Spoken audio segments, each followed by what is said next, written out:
Cuando quieras. Este cuadro de 1977, que se titula Mujer solitaria, se refiere a una vivencia, a un recuerdo infantil en la cual estoy pensando en una tía mía que se pasaba horas y horas en su casa sin salir y me recordaba pues la mujer, la soledad de la mujer metida en una habitación con el techo que le cae, que se le mete por la cabeza, con sus ansias de que le visite gente, prepara ahí unas cosas para comer y claro, trato de expresar como el tedio y el aburrimiento y el no pasar el tiempo es los ingredientes de esta situación tan dramática, ¿no?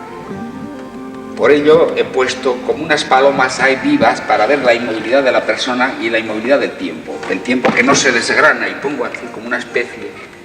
Y bueno, trato de que algo de eso se quede impregnado, o sea, mi sentimiento trascienda al que contempla el cuadro. Y este mismo tema lo desarrollo luego en este otro cuadro, que parece que hay los mismos elementos. Aunque hay más claridad, más luz, la técnica ha cambiado un poco. Allí es unas veladuras al óleo y aquí se trata de una pintura más mate, con más pintura al temple. En esta, lo mismo que en la otra, los pájaros dan vueltas y se ve la inmovilidad de la mujer.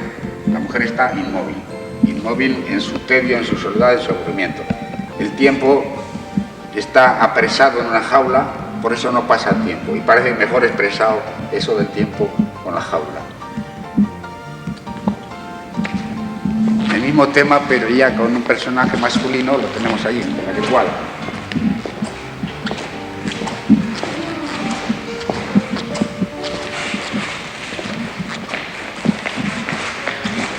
Este es un hombre, el hombre solitario, que se ha quedado vegetal también, que tiene una baraja de cartas que representa la soledad también, y lo mismo existen unos pájaros alrededor que subrayan y acentúan la inmovilidad del personaje. El personaje ya es un vegetal y tiene los pies, son troncos, flores, las manos y la cabeza también son unas hojas. El título ha sido El pretendiente, por supuesto solitario, y en euskera le hemos puesto Sasi no visua, un casi novio. En esta época pintaba yo los cuadros, más bien eran una especie de esculturas.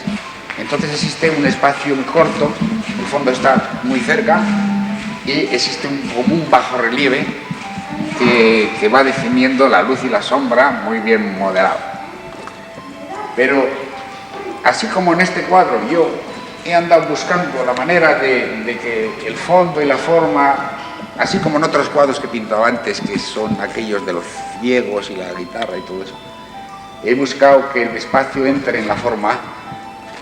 Poco a poco he ido derivando y me he dado cuenta que superponiendo formas, como en aquel cuadro, poniendo unas cosas encima de otras, pues era una manera de expresarse diferente y podía decir más cosas y se creaba un espacio diferente y podía representar un poco el mecanismo de nuestro conocimiento, que es el ver y es el pensar, o sea, no solamente las imágenes percibidas, sino las imágenes recordadas unas encima de otras, y se podía crear una atmósfera bastante poética, como pasa en este cuadro del acordeonista, en el cual la superposición de formas sirve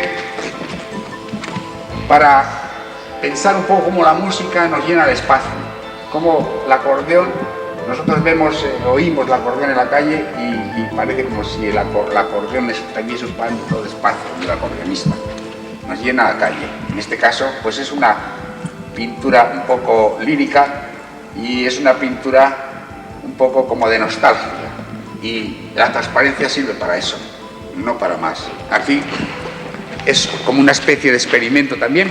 Yo le llamo Niña Amaneciendo, pero ha sido al azar colocar unas formas y poner encima la cabeza de una niña. Se crea pues una imagen también muy lírica, muy poética, como también de añoranza, de recuerdo. Pero en otros casos cambia el sentido con el cual empleo este tipo de superposiciones y transparencias. Y en este caso es, por ejemplo, la movilidad. Aquí se ve el movimiento, se ve los personajes, están encima de los instrumentos, se ven los instrumentos, se ven los personajes tal como pasa en la realidad, que cuando una figura se mueve, pues vas viendo lo de adelante, lo de atrás, todos los espacios. Casi lo mismo puede ser este otro, el movimiento de los carneros, que también existe ese tipo de técnica, y que se ve ahí el impacto de los carneros y se ven los personajes también al fondo. No siempre utilizo eso porque no me hace falta, yo lo utilizo cuando me hace falta, el hecho de la transparencia.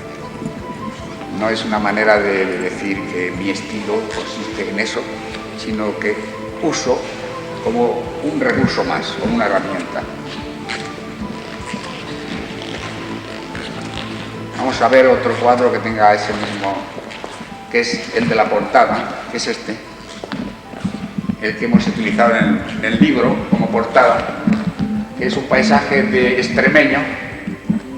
Yo he hecho sobre unas fotografías de Trujillo, he construido esto, y luego he puesto un caballo que se escapa, que es amarrado por una persona, es un caballo enorme.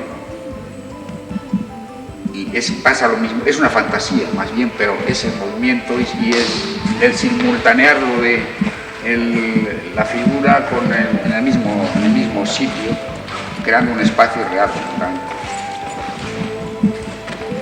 Y tenemos luego el cantautor con una moto que viene a representar lo mismo, un efecto de movimiento en el paisaje. ¿Quién es el cantautor? Y este cantautor yo he hecho con la imagen de Paco Ibáñez, pero al ser tan roja la cabeza no sé si se parece, porque no le hace el pelo negro que tiene Paco Ibáñez.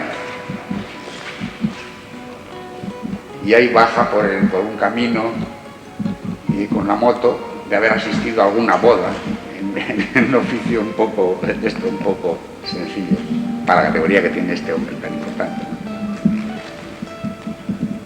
Luego, este ya tiene las mismas connotaciones que el acordeonista, que está en un parque y la música es lo que llena el parque, ¿no? El parque de Hondarribia. Y ahí lo tienes tocando el trombón y llenando el ambiente. También este es un asunto de movimiento, o sea, la transparencia, eso que hemos hablado antes, de que se ve lo que hay detrás y se ve todo. Y la persona que corre deja ver entre su cuerpo el escaparate del fondo. Y finalmente, el retrato de mi nieto, perdón, en el cual aparece el lugar donde él vive, que es Hondarribia, y también es una foto así como de recuerdo, de nostalgia. O sea que tiene todas estas cosas, el asunto de las transparencias sirve para expresar todo eso, para crear un nuevo espacio diferente y eso para dar un poco la imagen de lo que puede pasar en el cerebro cuando uno está acordándose de algo.